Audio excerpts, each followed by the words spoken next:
Good morning. Welcome. It's good to hear so much chatter this morning. It means that we're all happy and glad to see each other and connect with friends, old and new. So welcome. Welcome to the circle. Welcome to those of you in this place and to those of you who join us online. Welcome to you too. A special welcome to our sister community, SSUC Saskatoon, who join us in St. Andrew's College this morning. And we'll get to see them and hear from them in just a little bit as we light our candle together. So welcome wherever we happen to be and whatever our week was like and our mornings have been. Welcome to this place where we can be who we are. We are a part of this community that focuses on what it means to be our best selves, how we can individually and together live deeply and express compassion and care, work for justice, and make a difference in our lives and in the lives of others. So, for those reasons and so many more, I hope that you feel a part of who we are and what we do. I hope it feels familiar to who you are and who you're becoming. So welcome to this community, and this morning, you're welcome just as you are, as we try always to build a safer place for all people, all sizes, ages, colors, genders, sexualities, cultures, abilities, religions, or none. So we gather here together, and the lovely thing about having you, Saskatoon, join with us this morning is that we get to honor the same Treaty 6 land with each other. And so we do honor the land we find ourselves a part of. When we gather here or wherever, we honor the land's history and languages and cultures and peoples and the legacy that we can learn from those peoples and that land. And so as our connection, never separate from the earth, endures, we commit to the work of continued reconciliation with the earth, with all her people, including all the first peoples of this place. Good relationships, good partnerships. And so we join together in this place.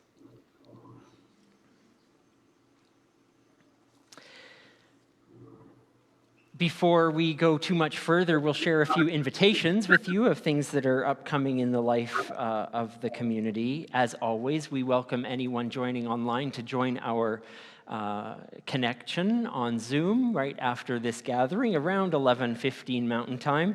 If you're not a part of having coffee in this room with us, you still want to connect with each other. You still want to talk, see how you're doing, and connect about what you heard and experienced this morning. So please feel invited to do that on Zoom. You can find the link on our webpage.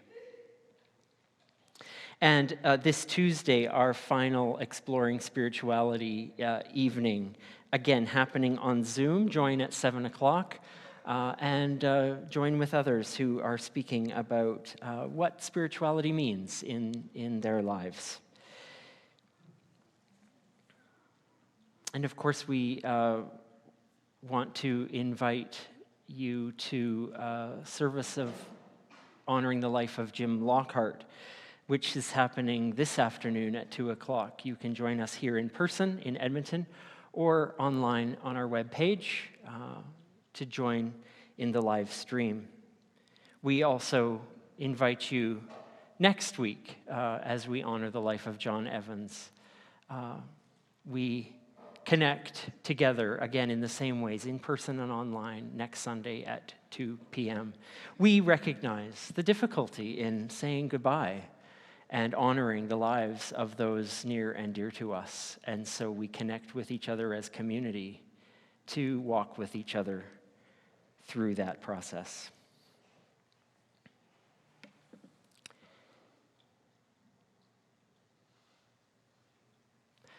I'll just say a short word about supporting the life and the work of this community. SSUC doesn't happen without your support. And for those of you that support us all the time through your donations regularly, we thank you.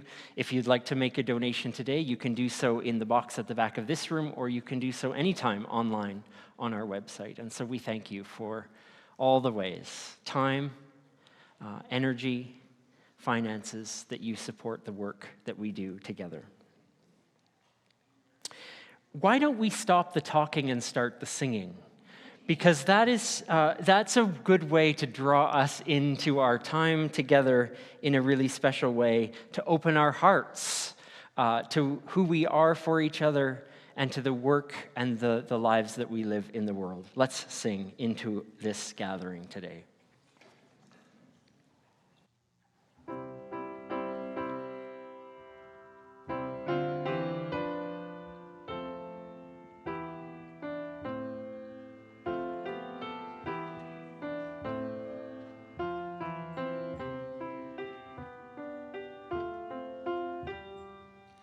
Deep in our hearts, there is a common vision. Deep in our hearts, there is a common song. Deep in our hearts, there is a common story, telling that we are one. Deep in our hearts, there is a common purpose. Deep in our hearts, there is a common goal. Deep in our hearts, there is a sacred message, justice and peace in harmony. Deep in our hearts, there is a common longing. Deep in our hearts, there is a common feeling. Deep in our hearts, there is a common current, flowing to freedom like a stream. Deep in our hearts, there is a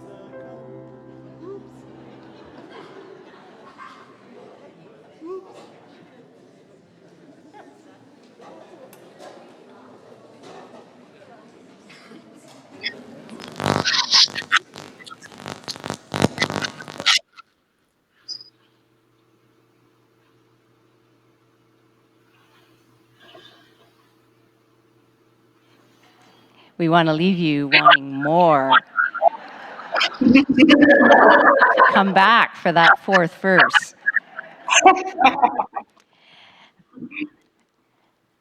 As we contemplate upside down wisdom and we challenge our assumptions, and today as we seek to learn how to bless our complexities, we make a safe, settled space wherever we are.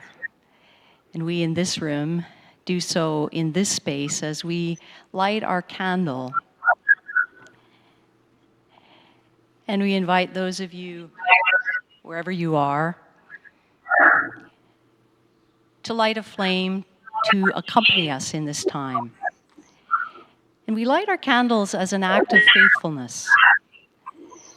The faithfulness of Earth, turning toward and away from our great day star that gives us day and night, light and darkness, the great balance. We kindle a flame in this season of autumn, joining our light to the light of so many others as we greet this new day and this new week and this season. And we reflect on the power of who we are together, light joined to light. And we're especially glad that as we light our candle today, we join our light with our SSUC family in Saskatoon as you gather with us and with each other in St. Andrew's College. Warm greetings from Saskatoon. Can you hear me? Can you hear me? We can hear you, Yeah. Tricia, and we can see you all. Warm greetings. We are happy to be with you, and we love being part of this. We light our candle to honor all that brings light into our lives. The various sources that speak eloquently to us.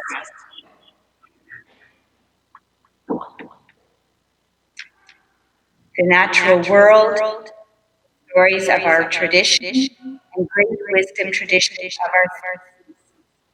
The teachings of spiritual guides of Nazareth. The songs that have made their way to the heart of composers, the community, and singers. The lived experience to share with one another. The meaning-making moments for us, the complexity of all that life is. We make a constellation of light. May this time we share care, the search for what is true, building muscle, building capacity to seek light, reflect light, and honor light in one another.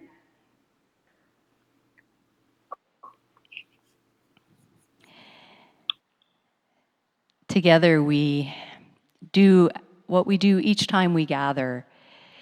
We strengthen our intentions and our awareness about how it is that we would seek to live. And so I invite us, wherever we are, either in silence or sharing these words together, to bring our prayer to one another, to speak our intentions, to make ourselves more aware. Together we pray. In this morning hour, may our wakefulness lead to awareness. May our location lead to presence. May our living lead to embracing our deepest and best humanity. May we together see visions of common values and purpose, worthy of dedicating our lives. May we together embrace truth that unites rather than divides. May we view our past as building blocks to an honest and whole future that inspires us to bring our presence, awareness, and passion to a waiting world. May it be so.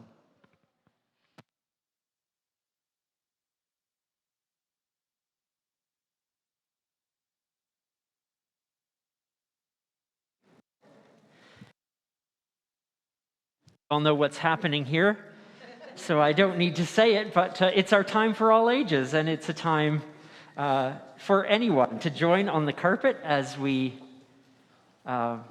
share an idea or maybe today a story with each other. There's lots of room.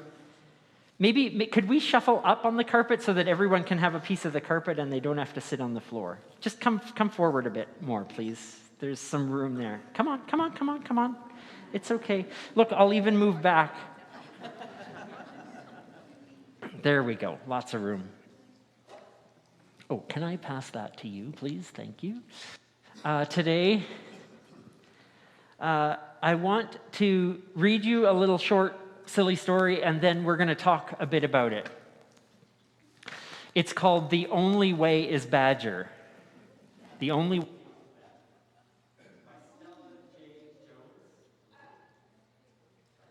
J. Jones.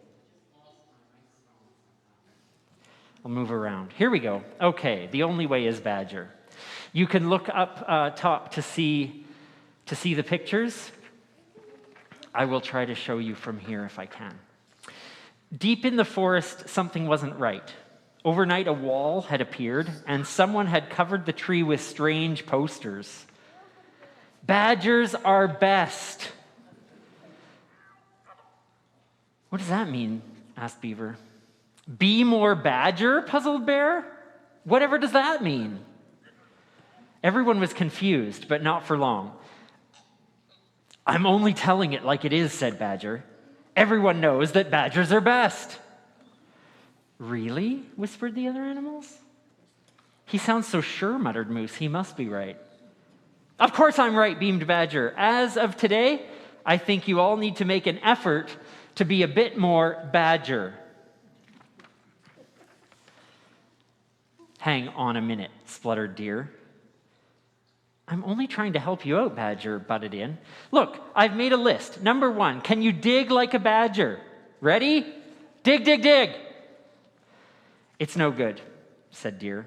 These hooves weren't made for digging. Evidently not, agreed Badger. I'm afraid you'll have to leave. Leave. Leave? Asked Deer. Badger nodded. No deer here, he chanted. No deer here. No deer here. Oh, dear. I really think, started Moose. I agree, Badger interrupted again. The forest is starting to feel more badgery already. Now, item 2. Badgers live in burrows, so if you can fit through this door, then you can stay. Easy peasy, said the smaller woodland creatures as they skipped through the hole. But some got stuck. It's no use, mumbled Moose. My bum's too big, bellowed Bear. Sorry, guys, said Badger. You just don't fit, so bye-bye, Bear. Move along, Moose. They say, how rude. Outrageous. Badger beamed at the remaining animals. You guys are doing great, he cheered. Now it's time for your best badger bark. So take a deep breath with me. A bark. A shriek. Bachu. Squeak. Stark. Brack. Badger shook his head. That was terrible. You sound nothing like badgers. I'm afraid it's time for you to hop off. Hedgehog, Bunny, you're banned. And Beaver, you're a leaver. The rest of you, you're in. Okay, there's not many left. Badger admired the black and white signs, his shiny black and white door, and Raccoon and Skunk, both perfectly black and white. Oh, fantastic, he sighed. And then he spotted the birds and the bugs and the butterflies. You're too colorful, Badger tutted. Scoot, skedaddle, vamoose, and he shooed them all over the wall. Look, the bunny is saying from the other side of the wall, hi, guys. You're welcome over here. Hey, cried Raccoon and Skunk. That's so... You mean so much better? Butted in Badger. This place is badgery brilliant. Raccoon and Skunk weren't so sure. And look, at this moment, Moose is saying, psst, we'll get you out of there. And the birds are saying, it's much nicer over here. So Badger continues. Grab a paintbrush, buddies, called Badger. Let's get painting. If it's not black and white, then it's just not right. Badger beavered away all day. Isn't this perfection? He smiled. But no one replied because there was no one left but Badger. On the other side of the wall, there was color and fun and laughter. Badger stopped. He was all alone. Oh, he sniffed. And he painted one last sign. Here it is, right here. I'm sorry. At last he understood badgers aren't best. Friends are. Well, yeah, thanks, Badger.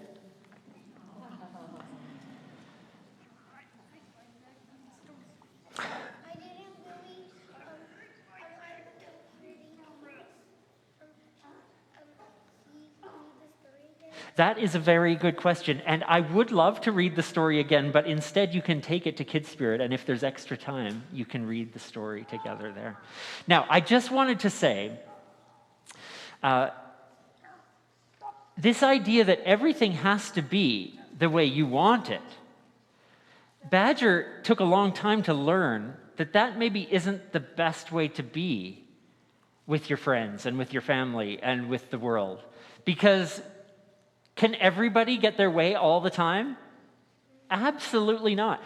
It would be crazy if everybody could have whatever they wanted all the time, every day, and just like they wanted and nobody else. We wouldn't have any friends. In fact, things would be really complicated. But I think Badger learns by the end that maybe he needs to do some things like a badger, and then if someone like a moose wants to play a moose game, then maybe that's what you have to do sometimes too, in order to create the friends and the world we want. We need a little bit of difference and color. So I hope we can be... Just lost it again. There we go. I have to lean like this for my microphone to work. I have to just be right here in this spot. So that's the end of our story. Let's just be done. How about we go? You're invited to Kid Spirit. Daisy and Ariane are back there, and they are your leaders, and they would be happy to take you through a wonderful morning of Kid Spirit. And you're welcome to go if you'd like. Have a fun morning.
There is so much work to do,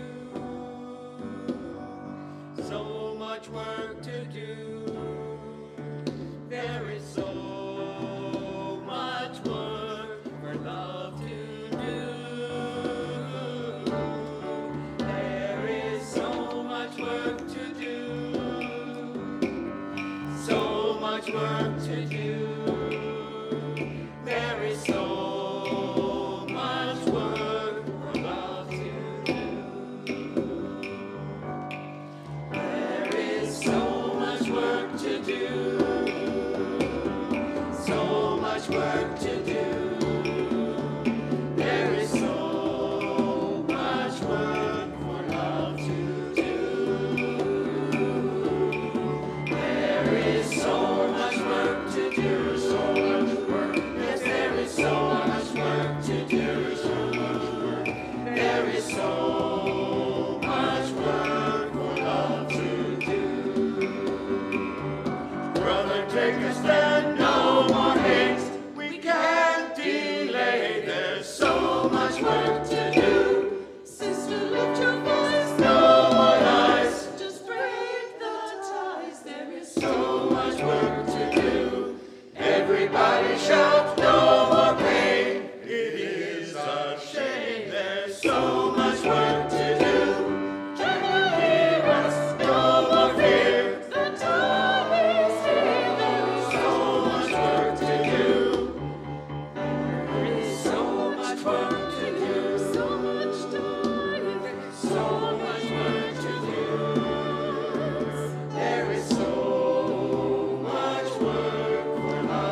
much work. Yes, there is so much work to do. There is so much work for love to do. There is so much work love to do. So much work to do.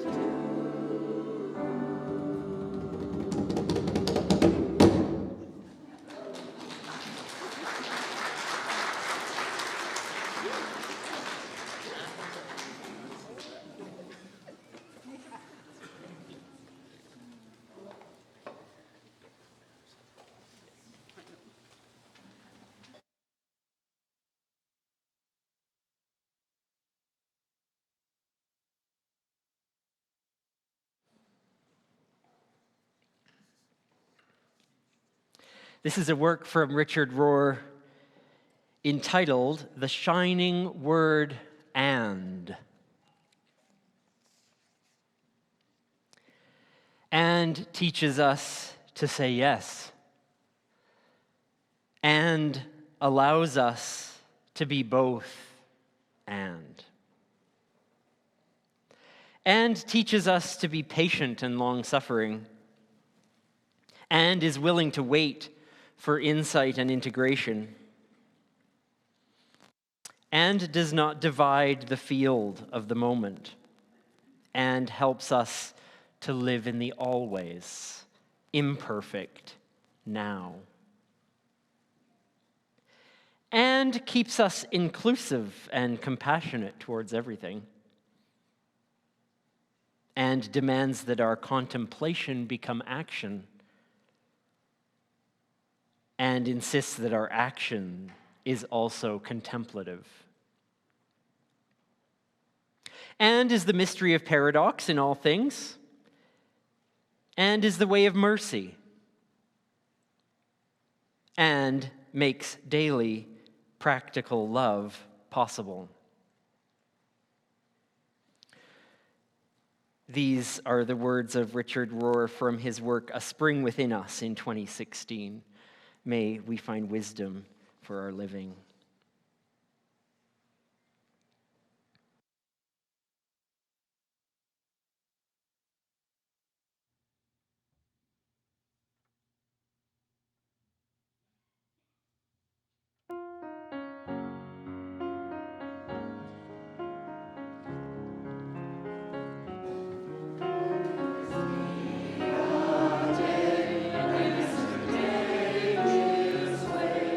To the fresh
Well, all parts of our lives are more complex than they have ever been. The food we eat, what and where and how we get it, the media we consume, literally hundreds of choices, information we process every day about any number of things, our health, our finances, the environment, politics, and so on. It's a lot of stuff. And if we're overwhelmed at times by the complexity of the world's issues and our place in all of that, who could blame us? We have more information, more stuff bombarding us all the time, such that we know the political intricacies halfway across the world and struggle to know what we over here can do about it. Complexity is a sibling to the chaos and uncertainty that we talked about last week. And this week, too, we are going to be challenged to see complexity in our lives as something that might give us a gift if we were to somehow be able to embrace it and bless it. So I want to start with just this really quick TED Talk excerpt. I'll say no more. Here it is. Do you ever feel completely overwhelmed when you're faced with a complex problem? Well, I hope to change that in less than 3 minutes. So I hope to convince you that complex doesn't always equal complicated. So for me, a well-crafted baguette fresh out of the oven is complex. But a curry, onion, green olive, poppy cheese bread is complicated. I'm an ecologist and I study complexity. I love complexity. And I study that in the natural world, the interconnectedness of species. So here's a food web or a map of feeding links between species that live in alpine lakes in the mountains of California. And this is what happens to that food web when it's stocked with non-native fish that never lived there before. All the grayed out species disappear. Some are actually on the brink of extinction. And lakes with fish have more mosquitoes, even though they eat them. These effects are all unanticipated, and yet we're discovering they're predictable. So I want to share with you a couple key insights about complexity we're learning from studying nature that maybe are applicable to other problems. First is this, the simple power of good visualization tools to help untangle complexity and just encourage you to ask questions you didn't think of before. For example, you could plot the flow of carbon through corporate supply chains in a corporate ecosystem, or the interconnections of habitat patches for endangered species in Yosemite National Park. The next thing is that if you want to predict the effect of one species on another, if you focus on only that link and then you black box the rest, it's actually less predictable than if you step back, consider the entire system, all the species, all the links, and from that place, hone in on the sphere of influence that matters most. And we're discovering with our research that's often very local to the node you care about, within 1 or 2 degrees.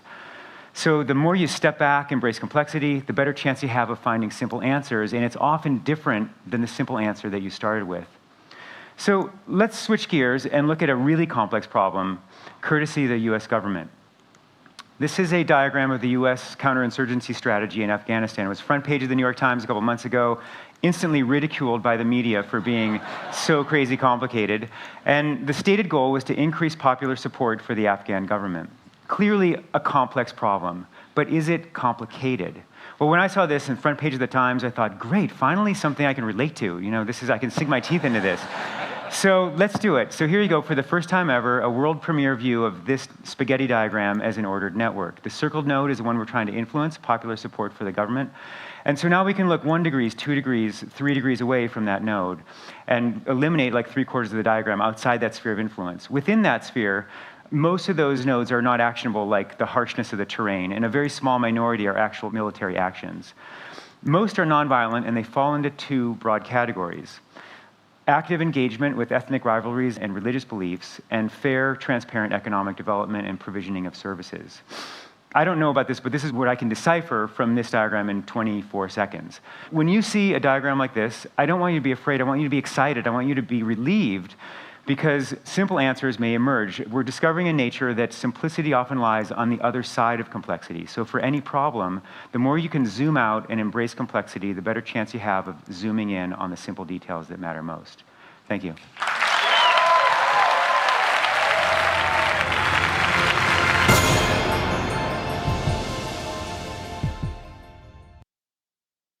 maybe I think that was a 6-minute TED Talk that he did in 3 minutes. But anyway,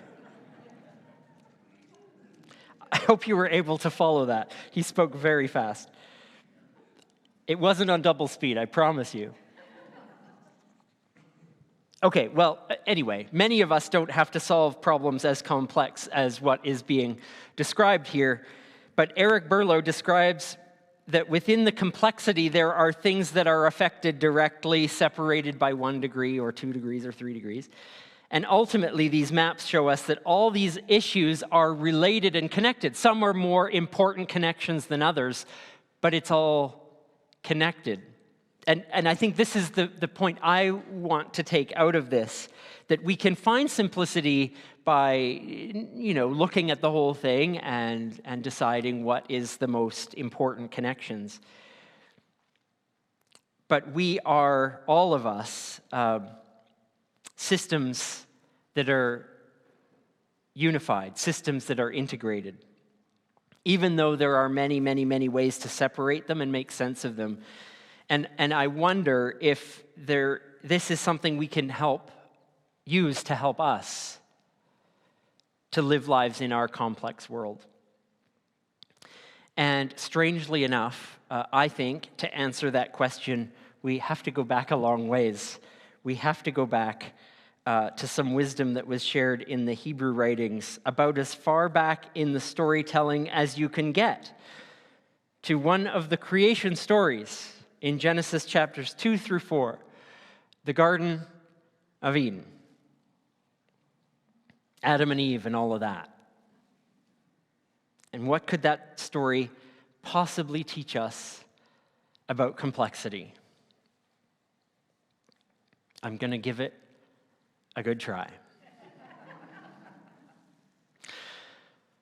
The dominant interpretation of this story for centuries has been about the creation of man and woman, their placement in a perfect garden,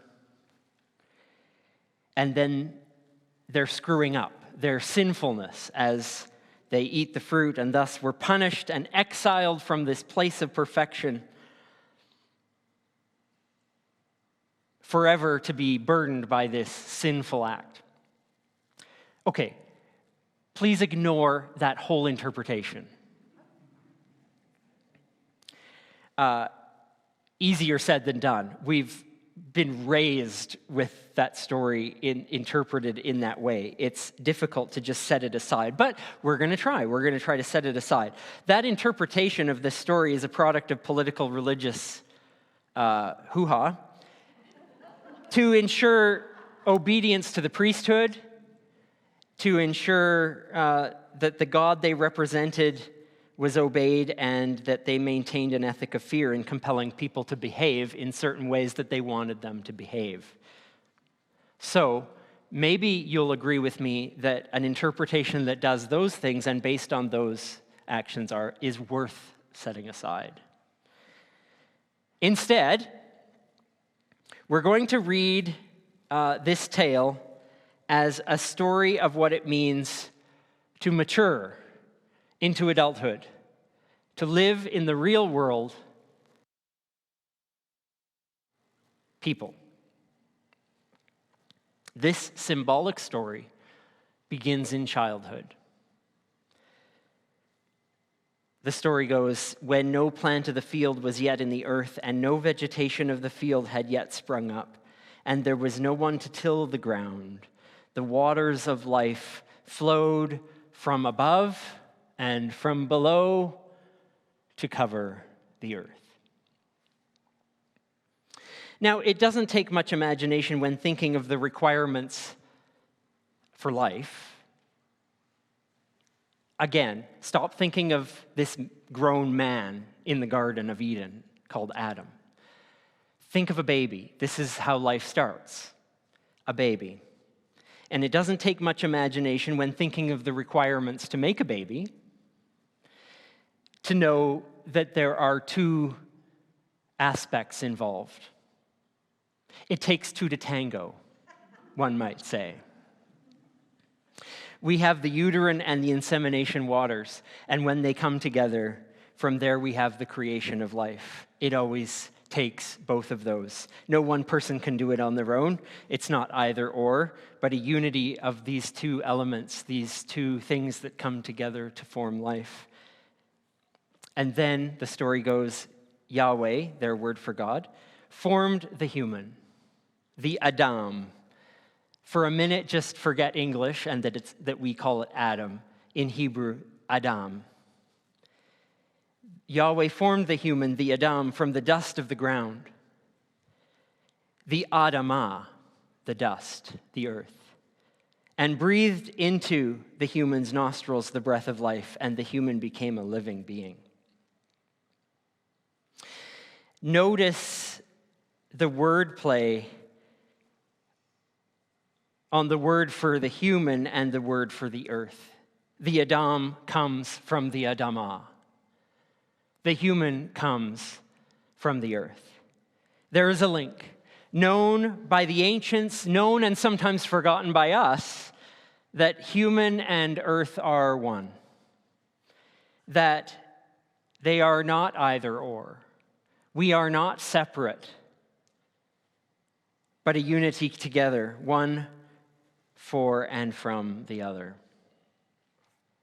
And then the infant human is placed in a garden, a cultivated place with boundaries to keep them safe, something every parent creates for their child, we hope.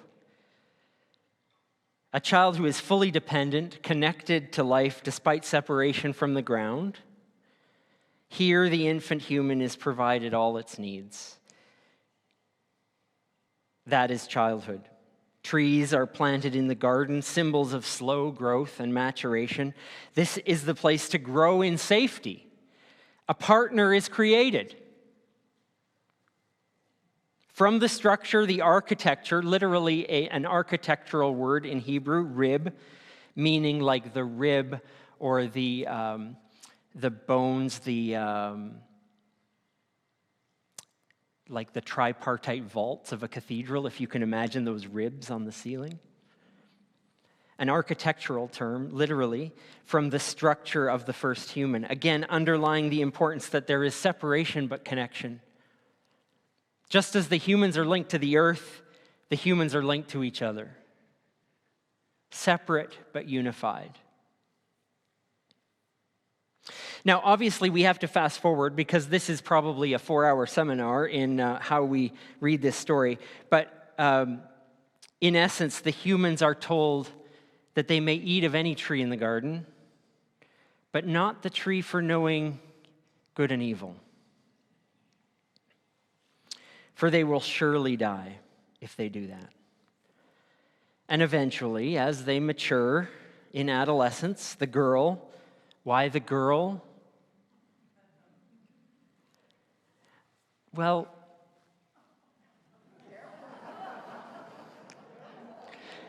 I don't need to be careful. I think we all can recognize, if you can imagine life at 11, 12, 13, who are the more mature? The girls. The girls, definitely the girls. The boys are still playing marbles on the floor when the girls are walking and strutting around, and we boys don't know what to do about that.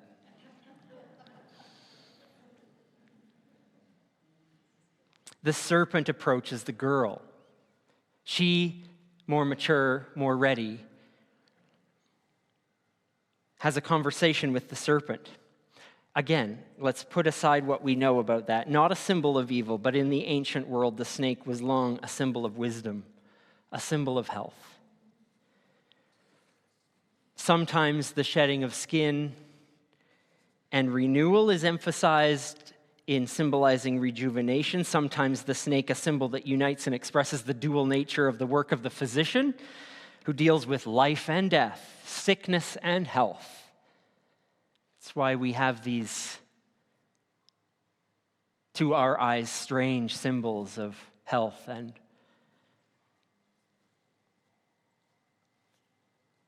but the serpent, this long ancient symbol of wisdom, health, and kind of the knowledge of life and death. It's meaningful that it's the serpent who encourages the girl to think critically. The serpent says to the girl, "So you can't eat of any of the trees in the garden?" The girl replies, "Right. We can eat any of the trees in the garden, but we can't eat of this one. We can't eat of the tree of the knowledge of good and evil, or else we'll surely die." That's what Yahweh said to us. And the snake says, Will you? Will you really? No, rather, your eyes will be opened. Do you want to think and see as an adult thinks and sees?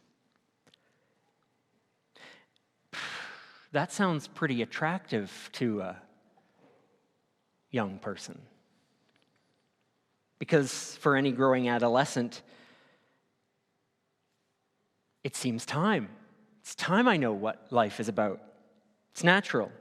And she eats of this fruit that the serpent suggests is not all that bad, perhaps.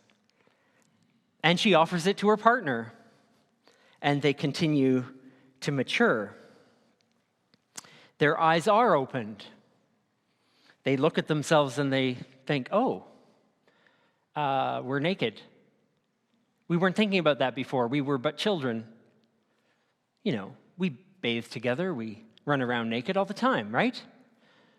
But somehow something happens and, we're a bit more grown up now.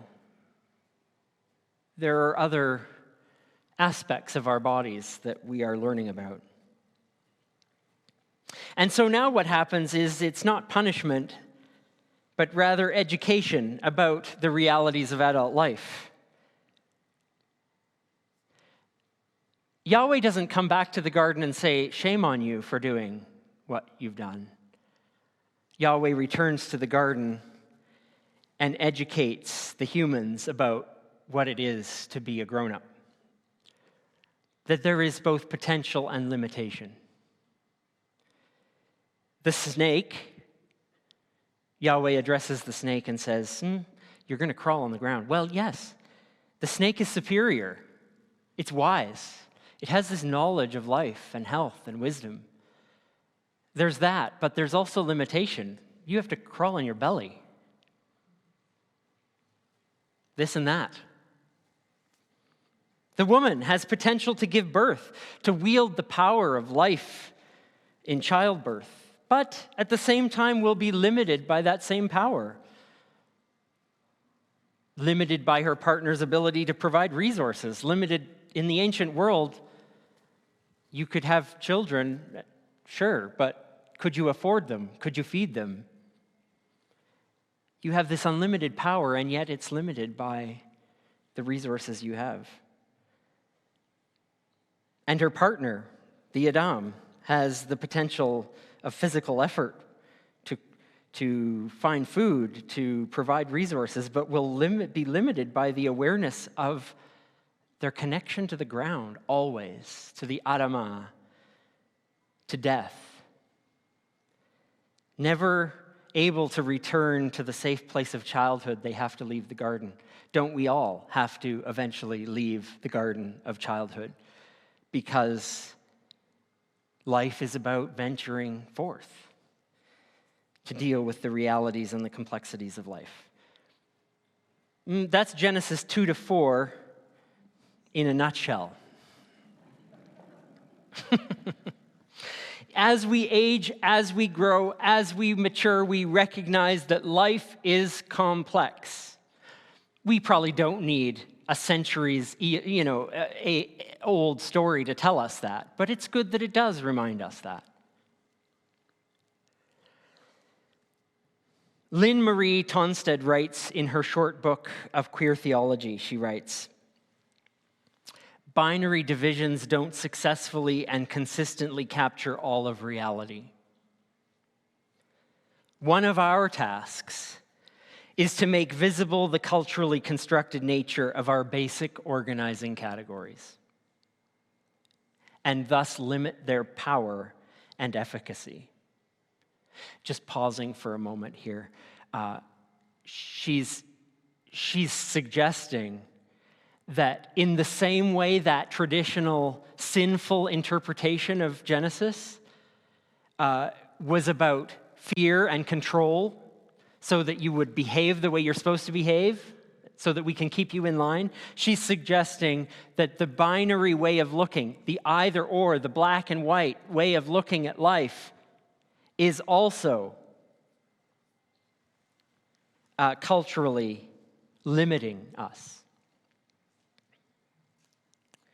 It's part of the process, back to her quote, it's part of the process of destabilizing in order to change binary and hierarchical distinctions between men and women, straight and gay, cisgender and transgender.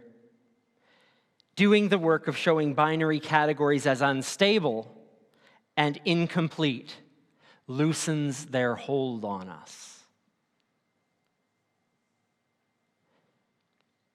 I'll just say that last part again because I think it's the best part.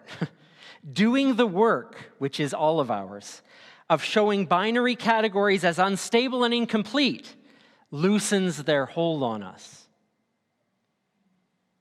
So it's our work to say, no. The adult grown-up view of life is not this or that, either or, badgery black or white. The mature view of life is one that's complex, one that moves beyond these binaries: good, evil, liberal, conservative, right, wrong, light, dark, gay, straight, cis, trans, all of these terms. None of us are all or none, this or that. Life is full of both potential and limitation.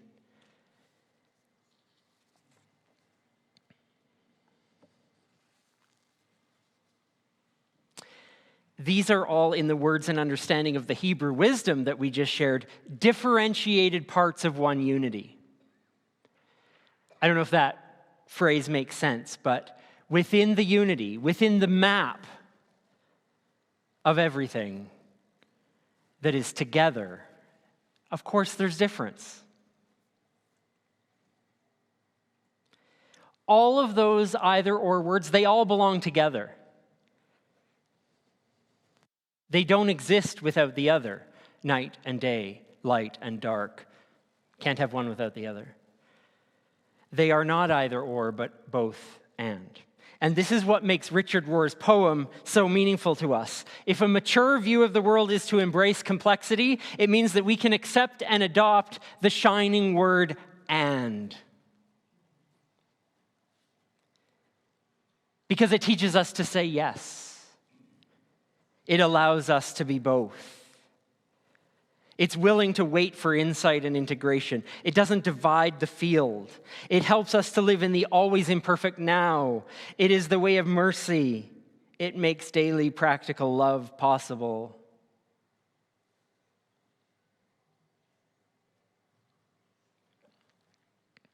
In a complex world, we don't know if our decisions are right or wrong. And that's the wrong question we're now learning, isn't it? It's how are the decisions I've made right and wrong? Because they couldn't possibly be just one or the other. Unity is always differentiated with separation. We are full of potential and limitation. Oops, sorry. We're all full of certainty and ambiguity. We're all full of life and yet marching toward death. There's good and bad in all of us. And keeps us inclusive and compassionate toward it all. So I'll leave us with one last invitation from author Toni Morrison. This is the time for every one of us to do what they do loudly and consistently. It doesn't matter to me what your position is. You've got to keep asserting the complexity and the originality of life, and the multiplicity of it, and the facets of it. This is about being a complex human being in the world. This is no time for anything else than the best you've got.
We take this moment to change the expression of light from flame to smoke, reminding ourselves that we live in a world of light and darkness. We live as individual flames and as the collective energy of smoke. We go into a world that is both terrible and beautiful. And we go in the strength and grace of who we are, a species still growing into what it means to be human, maturing, which is to say, learning more of the ways of love.